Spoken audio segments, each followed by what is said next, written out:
pronunciation and accent. Two elements that are very important when it comes to English learning. Why? Because unfortunately English is not pronounced as it is written. So in this video, stay tuned because I'm going to give you 11 actionable tips that you can implement today to feel more confident when you pronounce, enunciate, and speak English.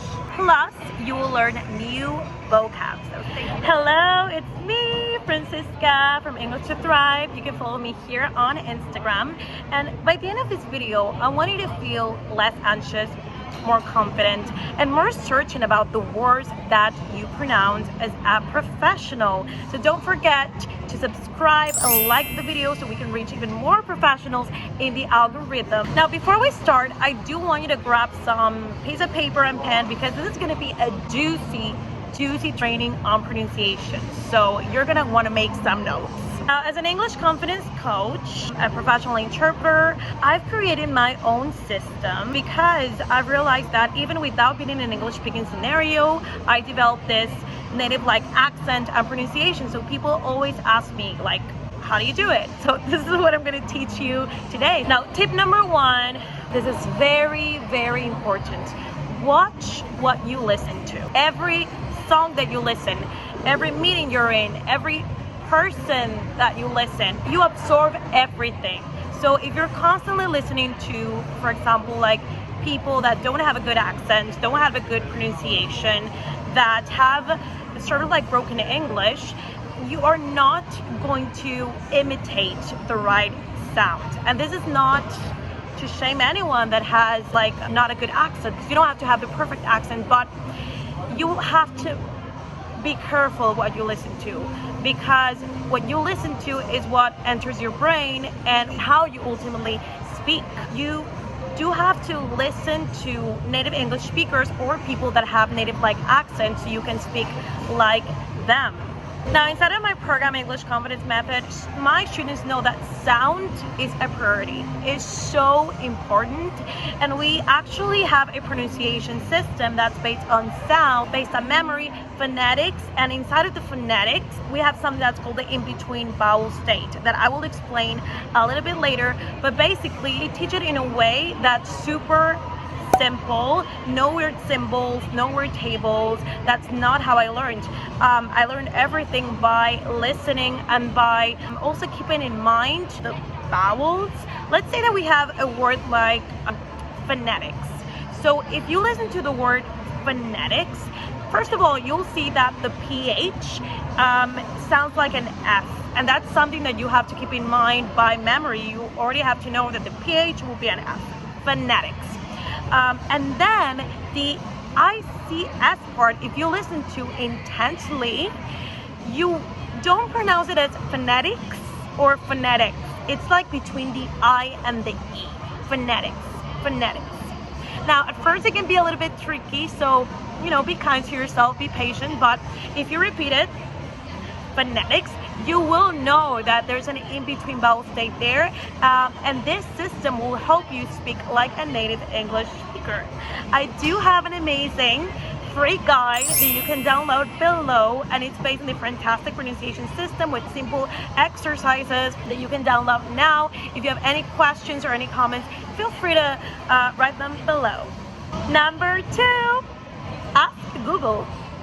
I love Google. I love like to use technology, and that's something that I use with my students all the time inside of the program.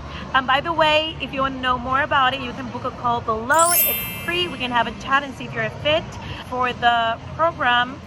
But yeah, I mean, there's a very simple exercise you can do using Google. Now, let's say that you have a word like schedule.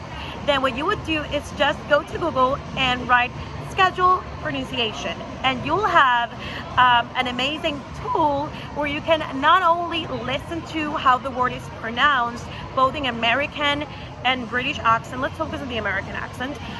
You can listen to it, you can see the movement of the mouth of like the little like avatar. There's also like the word is broken down in sound so that you can imitate it. You can do it in a fast pace, in a slow pace. You can listen to the sound, and best of all, you can practice. You can record the word, and then it will tell you if it's pronounced correctly or incorrectly. Now, keep in mind that this tool is a little bit strict. As you can see on the screen, it can be a little too strict, so mind that. Do not be a perfectionist. As long as the word is pronounced in a clear way, then you're good to go. But this is an amazing habit to have, just a tool that you can use all the time, where you can build like a pipeline of words that you can improve pronunciation wise. Now, tip number 3 is autocorrect yourself. Now, we already learned that you can use this tool and this can tell you whether you're pronouncing correctly or incorrectly. But it's very important that you not only depend on these tools, but you also gain the awareness of how am I pronouncing? Do I feel confident? So inside again of the program, we have an exercise where you record yourself and then you listen back to yourself, so you become aware of how you're pronouncing, and this can make you feel more confident in the process. So let's say that you say a phrase like cut to the chase, which means like getting to the point, like be concrete. You would say cut to the chase. If you would say cut to the chase, let's say that, you would listen to yourself, and because by this point you've been listening to a lot of English, your brain will start to notice the mistakes that you make. The more you listen to yourself, the more you become aware of how you pronounce, because let's be honest, you're not gonna have all the time someone that corrects you. So you have to gain the skill and the awareness of being able to improve over time. And just a little note on this, there are many professionals that say, okay, I want to improve my pronunciation, I want to improve my accent, but then when they say a word and they mispronounce, they're like, okay, whatever, you know. I mean, don't do that, because you have to break the bad habit of mispronouncing words. Otherwise, your brain will register them and you won't improve. Now, like I said, perfect pronunciation is not the most important, but there is certain professionalism of a good pronunciation. So you do want to mind that. Now, tip 4 is mind the R sound. Okay, in English, of course, the R, this sound, is very important. And now we're gonna like do some exercises that you can nail it, you can kill it, you can crush it. Now, it's gonna like seem funny. So if you laugh, if you feel embarrassed, whatever, when you pronounce like party, rain perfectly, you won't care. So this is the thing with the R. Now, I am originally, like, I'm from Ecuador, I'm from South America, so we have an R that's like rrr. So when we say, for example, ferrocarril, Spanish, right? It's an R that's very challenging for non-native Spanish speakers. And now in the English, it's completely different. It's not rrr, it's like rrr. So this is the thing. With this type of R, the sound is very vertical.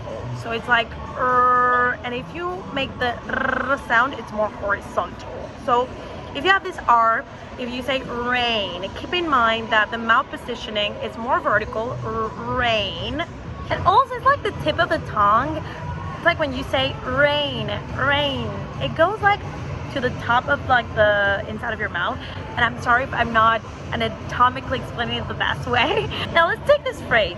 I appreciate your attention to this matter. It's like more vertical. You say I appreciate your attention to this matter. Now repeat it, appreciate. Keep in mind the R sound is also a little bit more nasal. So if you say like raising, reading, you can feel your nose.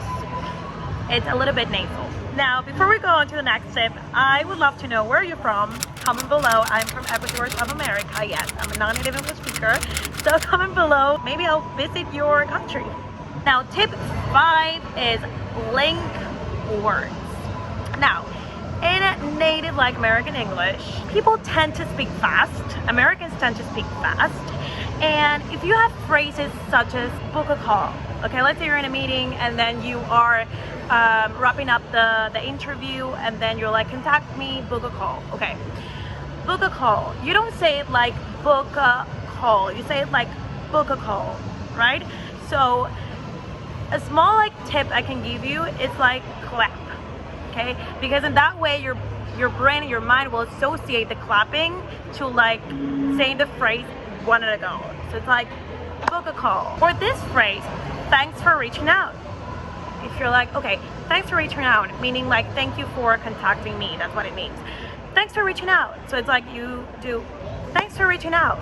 And so in that way, it's like you put a little bit of pressure to yourself to link the words, because you're never going to hear a Native American saying like, thanks for reaching out. You're going to hear, thanks for reaching out.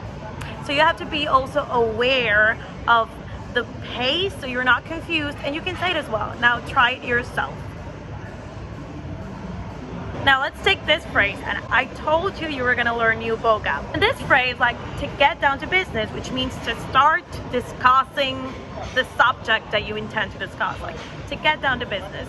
So you don't say to get down to business, you say to get down. So remember to link those words as well, to get down to business. Tip number 6, be prepared to omit certain sounds or letters. Now there are silent letters in English as well, so you need to make sure that you're aware so that you can pronounce clearly. Now in words like wouldn't, shouldn't, couldn't, which obviously is a contraction for could not, should not, would not, so you kind of like omit the D, and you don't say wouldn't, you say wouldn't, okay, when you speak fast, of course. Now I have a whole video in which you learn how to speak fast. You can check it out right here. But yeah, so words like couldn't, you don't say couldn't, it's like couldn't. I couldn't go to my sister's house yesterday. I couldn't. So be aware of that. Now there's another word like don't, which is a contraction for like do not. You don't pronounce a T. It's like you don't say don't, you say don't do that, don't do that. If you say it fast, it's like don't do that, you don't pronounce the T. So be aware of that. Be prepared to omit certain consonants, certain sounds. Now tip number 7, we go from omission to change. Certain sounds in English change, and I say it in my pronunciation system. By the way, if you haven't downloaded the free guide, you can check it out below. But yeah, the T can change to a D. Now, when you have the word party, okay, let's say that you're gonna have an event at the office, okay, the office party. You don't say, when you say party, you don't say like party, it's like party. So if you see like the T transforms into a D. Now, the same with the saying to get out of hand, meaning like you cannot control a certain situation. To get out of hand, get out. You don't hear it as get out, especially in American English. Now in British is another story, but get out. You're like get. You hear the D instead of the T. So again, letters change. Lord, I had to move because the sun was hitting my face, literally. Tip number 8, be aware of certain formulas. Okay, so let's say that you have the adjective physical, okay? When you transform it into an adverb, right? Physical, the adverb would be physically. Now you don't say physically. In Native American English, you say ly, physically. Okay, another word, let's say sympathetic. You can say sympathetically, you say sympathetically. Now what you can do is break down the word, divide it, so it's easier for you to register it. Now let's say sympathetically, like the syllables, right? Sympathetically, you clap. So it's sympathetically. Now here's a little reminder that learning English is not like magic. It doesn't happen overnight. You have to put in the work. And I just wanted to say this because now I'm going to use the word magic. So like magical, then the adverb magically. Okay, you don't say magically, you say magically. So that's the thing that you need to keep in mind by memory, right? Magically. Which is why, again, sound memory must always be a priority. And I talk about it here, how you have to be listening to English all the time so that you not only absorb sounds, but also you learn more words and you get used to how words are pronounced. Now, tip number 9, and this is with everything in life, not only pronunciation, screw perfectionism. Forget about perfectionism. Like, I was recording this video and I'm like, I have to move places because the sun is hitting me really hard. So anyway, when you're pronouncing a word, okay, yeah, you have to learn like certain formulas and the rules, but then when you're in a meeting, if you mispronounce, do not get stressed or anxious or self-conscious. Be kind to yourself and know that, again, the perfect pronunciation does not exist.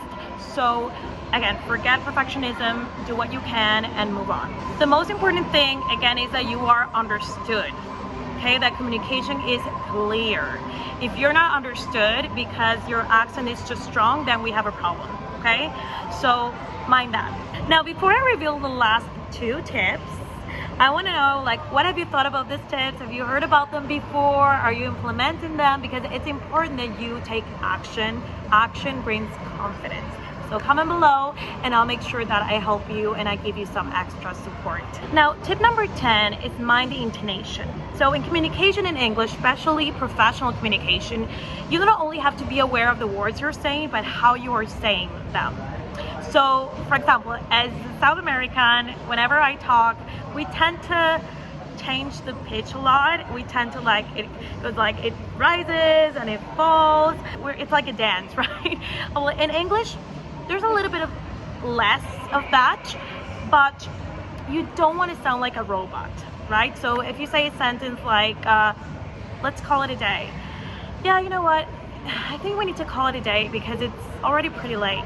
You see how it's like, you know, I think we have to call it a day. So it falls a little bit and then, because it's too late. And it falls down a little bit more. Now, this comes from you doing imitation exercises, and I do have, apart from the pronunciation guide, an exercise that's super good. That's an everyday imitation exercise where you have phrases which you can study, not only the pronunciation, the meaning, but also the intonation. You can download it below and check out this video where I teach professional slang. But yeah, intonation is very important if you want to be an effective communicator, if you want to feel confident in your meetings. And as a last pronunciation tip, and I hope if you've written down and taken a lot of notes because this is golden, articulate words clearly. And with this is to say that fluency is not only about fast pace, okay? It's very important that you are understood. Make sure that you prioritize being understood clearly rather than speaking very fast. Like when you listen to native English speakers, it's normal that they speak fast, but if you're not in that level yet, prioritize enunciating words clearly. So let's say you're meeting a new colleague at work and then you're like, okay, I'm pleased to meet you. Make sure you enunciate clearly and correctly. Instead of saying, I'm pleased to meet you, because maybe you're feeling like a little bit nervous, it's normal. Mind every word. I'm pleased to meet you. Pace is not the most important thing. Pace, fast pace does not indicate that you're fluent. Fluency comes down from clear communication. Of course, such as the advice that I said about linking words, do not take too long. You're not going to say, I am pleased to meet you, but do not say, I'm pleased to meet you, because then people are not going to understand you. And a fast pace can also denote like that you're nervous, that you're not confident. So clear speech before fast pace. Avoid rushing through your words. And if you're going to give a speech, or like say you're going to give a conference, a professional conference, what you can do is having some notes that can help you out. Remember not to read them because that's going to make you sound robotic. There has to always be a balance between improvisation and a little like guidance, like written guidance. All right, so I hope that you have enjoyed this video. Do not forget to like it and subscribe because we do release videos every Friday on English confidence skills for ambitious professionals.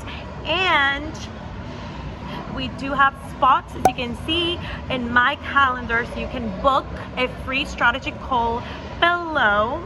And we can have a chat to see if we can help you go from limited, frustrated to confident and fluent, so you can capitalize on career opportunities coming your way. There's nothing like having a system, a support system, a community around you, and a coach that pushes you to get to the desired outcome. Okay, so link is below. book a call to see if you're fit to be in the English confidence method. Now next up, watch this video on extra pronunciation tips so you can speak like an American and feel confident, and watch this playlist as well that is about thinking in English. This is an important part of your learning journey, because if you think in English, you are going to become more fluent. Okay, so there's the video, there's a playlist, and I'll see you in the next one.